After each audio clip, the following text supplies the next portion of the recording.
Hai guys. Halo guys, kita mau reaction cerita Bumbaya. Tahu. Tiap orang punya cerita Bumbaya. Seperti biasa. Apa? Kita ada punya cerita Bumbaya terbaru. Paling enak baca cerita sambil minumnya seger-seger nggak sih? Bener banget. Nih tadi gue tuh habis dari bioskop 21 dan ternyata 21 Cafe itu lagi kolaborasi sama Nipis. Ih, panjang banget tahu iklannya. Dan mereka ini lagi buka. Aku nggak mau masuk. Oh Kak. enggak anjir. Yuk kita mulai baca ceritanya. Halo Kak Bayam dan temannya. Halo. Perkenalkan, nama aku Ayu, ini samaran ya. Aku berprofesi sebagai penyanyi dangdut di kota Surabaya. Dan aku adalah seorang janda yang punya anak satu waktu kejadian ini di tahun 2015-2016. Di tahun itu Kak, nama aku lagi tinggi-tingginya. Banyak banget job masuk. Kadang ngisi acara di TV lokal, kadang job keluar kota, kadang juga luar pulau. Jadi penghasilan aku ya lumayan lah Kak, bisa sampai 2 digit per bulan. Oh gila ya, bener berarti penyanyi dangdut sukses ya.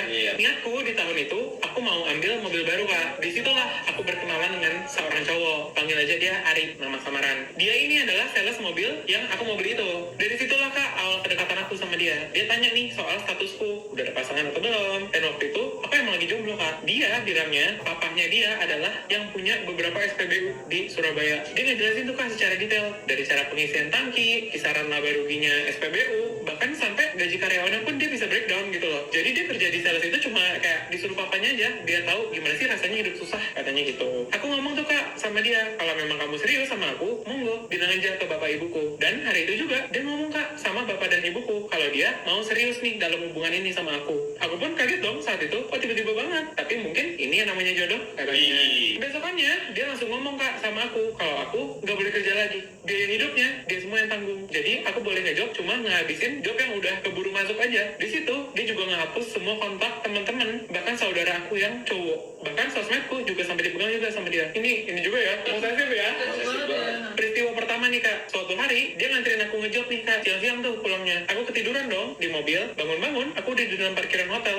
Shock dong aku Kak, aku nggak mau masuk Kak ke hotel tersebut. Tapi dia maksa dengan alasan kenapa aku nggak mau, kan dia serius sama aku gitu. Dia alasan gitu. Tapi nggak ke hotel dong. Iya nggak ke hotel dong. Plus dia juga udah ngomong ke orang tua aku, kurang serius apa dia, katanya. Akhirnya ya udahlah Kak, aku masuk ke hotel tersebut dengan terpaksa. Mau teriak juga malu Kak. Di dalam kamar dia suruh aku untuk buka semua Kak sendiri. Sumpah Kak, demi Allah aku terpaksa ngelakuinnya. Dia nyamperin aku lalu nyium aku. Karena aku nggak balas ciumannya, dia bilang kenapa kamu nggak mau, aku calon suamimu loh. Aku diam aja tuh Kak, nggak jawab apa-apa. Tiba-tiba dia ini aku digampar. Oh digampar. Kaget dong Kak. Terus aku gitu. Dan akhirnya dia melakukan hal itu. Aduh, aku cuma bisa nangis Kak. Ukuran badan dia besar banget Kak, nggak sebanding sama aku. Kalau aku ngelawan, bisa-bisa nanti aku kehilangan nyawa gitu loh. Saat itu aku cuma mikirnya aku punya anak gitu, kalau aku kenapa-napa. Setelah puas lakuin itu, aku benar-benar dibiarin aja Kak. Benar-benar cuma dibiarin sama cowok itu. Besokannya aku langsung minta putus. Aku nggak mau sama dia. Tapi tiba-tiba siang dia datang ke rumahku, suruh aku bilang sendiri di depan orang tua aku. Pas ada orang tua aku bilang aku udah mau udahan. Tapi aku nggak ngomong ya Kak, kalau kemarin aku habis digituin gitu, soalnya aku malu. Si cowok ini bilang di depan orang tua aku tiba-tiba kalau papanya dia minggu depan mau kirim uang 100 juta buat DP rumah, buat nanti kita tempatin setelah kita nikah. Jadi malah aku kayak disalahin sama orang tua aku.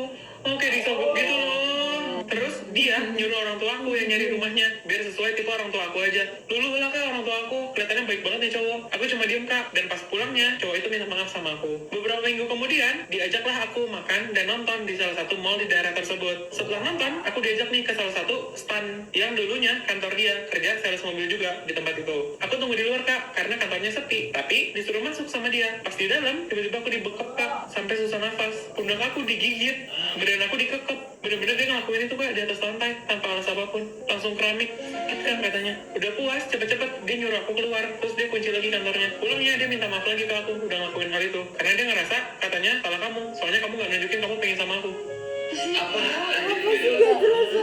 Sampai rumah, aku ngomong lagi sama orang tua aku. Ada dia juga nih, bahwa aku nggak senang sama hubungan ini. Tapi Ari lagi-lagi bilang di depan orang tua aku kalau dia udah bilang ke orang tuanya mau nikah dalam waktu dekat. Seneng tuh Kak orang tua aku, karena bentar lagi mau dipertemuin keluarga kita. Tapi di sini ibu aku curiga, masa mau nikah kok nggak diperkenalin nih orang tuanya gitu dari dulu. Di situ Ari ngejelasin, katanya orang tuanya bilang nanti ketemu pas akad aja langsung, karena ada kendala orang tuanya tuh sibuk. Yang penting anak-anak seneng. Jadi aku ngalah lagi Kak. Aduh, kenapa ngalah anjir? Setelah itu dia ngomong nih kalau dia punya mantan dulu, namanya Lilu nih cewek. Yang katanya penurut, dia bilang kalau kamu nggak mau sama aku bisa balik nih sama si Lilu ini. Lilu ini nih masih berharap sama aku. Jadi jangan sampai ya kamu nyesel ngelepasin aku. Gitu kata dia. Hubungan aku balik lagi tuh Kak sama dia. Ya udah kita baik-baik aja. 2 hari tiba-tiba dia ngabarin kalau papahnya lagi balik nih ke Surabaya untuk ngurusin kerjaan. Jadi bisa sekalian untuk ketemuan keluarga kita. FYI, dia bilang ayahnya itu lagi stay di Jakarta buat kerja. Jadi kebetulan nih bapaknya lagi di Surabaya datang. Otomatis langsung OTW tuh Kak. Aku bertiga sama papa mamaku untuk ketemuan di salah satu restoran di mall. Waktu nyampe, makanan tuh udah siap semuanya di permeja. Di situ ada beberapa laki-laki usia 45 tahunan ke atas. Dan ternyata itu adalah papahnya Ari dan 2 omnya Ari. Dalam obrolan itu, papahnya bilang, "Dah, nggak usah lama-lama. Kalau bisa dipercepat aja. Soalnya dia tuh sibuk gitu loh dengan segala kerjaannya. Dan Ari ini sendirian, biar dia nggak makin liar lagi. Udah nikahin aja gitu." Bapak ibuku seneng banget Kak. Secara aku tuh udah janda 4 tahun. Akhirnya bisa akan mau menikah lagi gitu. Dari situ hubungan aku cukup baik tuh Kak dengan dia. Dan by the way, dari awal hubungan, aku udah nggak kerja nih. Karena disuruh berhenti kan tadi. Aku juga tulang punggung Kak. Yang otomatis kebutuhan keluarga aku menguras uang tabungan aku nih sama ini. Kan aku nggak ada pemasukan. Selain kebutuhan rumah aku juga nyekolahin 3 adik aku sama 1 anak aku. Dan dulu yang katanya aku bakal dikasih uang sama dia, nihil Kak. Kata Ari, belum ditransfer papanya lah, apalah, dan lain-lain. Kemudian, 2 hari setelah itu, tiba-tiba Ari hilang. Nggak ada kabar. Ditelepon atau di chat pun nggak bisa. Tiba-tiba, sorenya Ari nongol. Ngajak ketemu di mall. Kayak mendesak gitu. Aku samperin lah. Dan pas aku naik eskalator, aku perhatiin nih, kok mukanya aneh ya gitu. Di telinga belakang kayak ada goresan gitu 2 biji. Pinggir pipinya luka. Terus ada goresan di dahinya. Aku tanya dong, kamu kenapa? Habis ngapain? Kok nggak ada kabar gitu? Dia bilang, dia lagi sibuk di luar kota, ada urusan. Ini habis jatuh atau apa gitu. Sudah tuh, akhirnya kita makan, dan habis itu pulang sendiri-sendiri. Nah, di sini nih part paling gongnya. Besok paginya, aku dapat SMS yang isinya, "Halo Ayu, ini saya kakaknya Ari, kita bisa ketemuan nggak? Ini penting, ada yang saya ingin ngomongin. Ayo kita ketemu di restoran ini jam 10. Berangkatlah aku Kak. Begitu nyampe, di situ ada 2 cewek. Yang satunya adalah si kakaknya Ari itu. Mereka lagi pegangan tangan, sambil nangis Kak. Pas aku datang, mereka menoleh ke arahku. Aku duduk tuh Kak, kayak orang linglung. Lihat mereka berdua, ada apa ini? Dalam hati udah gak karuan. Kakak perempuan Ari memperkenalkan dirinya lagi. Dia mengaku kalau ternyata dia adalah istrinya Ari. Dan yang di sebelahnya itu adalah mantannya itu yang pernah disebutin. Aku kaget dong, kayak, ada apaan sih ini maksudnya gitu. Kemudian si Mbak tiba-tiba nyodorin kita, aku dan Lilu, amplop coklat sambil ngomong, "Nih pesan dari Ari buat kamu dan Lilu. Ari katanya minta maaf ke kalian karena selama ini udah ngebohongin kalian berdua. Sekarang Ari lagi di kantor polisi, ada urusan. Maaf ya kalau aku salah karena aku juga dipaksa nih sama si Ari buat bohong." Aku kaget dong Kak, sampai nggak bisa nangis. Aku bilang, "Mbak, ini beneran? Kenapa selama ini Mbak bohongin kami? Mbak tahu nggak kalau Ari udah ngomong sama keluarga aku kalau dia mau nikahin aku? Mbak tahu juga nggak aku udah ditemuin sama papanya, sama om-omnya, bahkan dengan bapak ibu aku juga." Terus istrinya Ari jawab gini, "Papanya? Papanya yang mana? Papanya Ari mah udah meninggal dari lama. Kamu ketemu sama siapa?" Sini aku jelasin ya. Aku sama Ari, kami tinggal di rumah orang tuanya Ari dengan ibu kandungnya Ari. Kami punya anak 3, perempuan semua. Punya anak 3. Dia itu kalau lagi nggak sama kamu, dia main ke tempatnya Lilu. Malamnya dia baru pulang ke rumah. Seperti itu setiap harinya. Dari mana aku tahu? Pernah aku ditelepon sama supervisornya. Ternyata dia nggak pernah kerja. Dia pagi absen, yang ke rumah kalian. Dan sekarang dia lagi di kantor polisi. Anjir. Karena Ari habis menghilangkan yang orang. Di situ aku sama Lilu cuma bengong Kak. Jadi 2 harian atau 3 harian lalu Ari nggak pulang, susah dihubungin juga. Dan tiba-tiba pulang kayak orang linglung. Besok paginya masuk kantor, terus ditangkaplah di kantornya. Katanya dia habis menghabisi nyawa ibu dari istri sirinya. Istri sirinya? Ternyata dulu Ari pernah punya selingkuhan, teman salesnya juga di kantor. Sebut aja namanya Meme. Dari situ dia selingkuh tuh sampai punya anak cowok. Terus ibunya Meme ini mendesak untuk anaknya dinikahi secara sah. Karena Ari udah nikah nih sama si istrinya itu, terbentur dong legalitas, nggak bisa tuh. Akhirnya Ari nekat ngomong ke istrinya kalau dia punya anak di luar dengan alasan karena istrinya nggak bisa ngasih anak cowok. Mungkin dengan berat hati istrinya nerima si Meme ini. Jadi akhirnya mereka tinggal di satu rumah. Aneh banget. Anjir apa sih? Jadi dia tinggal Ari, istri sahnya sama Meme, istri-istri. Iya.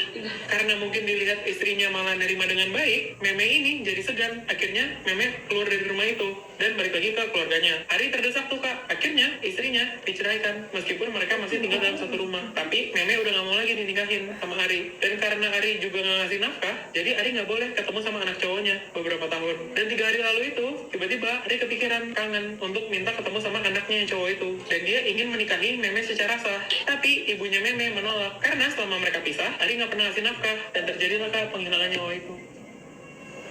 Jadi Ari habisin mertuanya itu loh. By the way, ini ada Kak di berita online kronologi penghilangan nyawanya itu. Istri Ari juga bilang kalau yang ketemu kamu sama keluarga kamu pas di mall itu adalah cuma teman-teman Ari aja yang disuruh pura-pura jadi bapaknya dia. Nggak lama istrinya Ari setelah ngejelasin itu semua pergi. Aku sama Lilu cuma bisa saling pandang Kak. Kita berdua buka isi amplopnya, isi uangnya 500.000. Anjing. Kita berdua bukanya sambil ketawa Kak.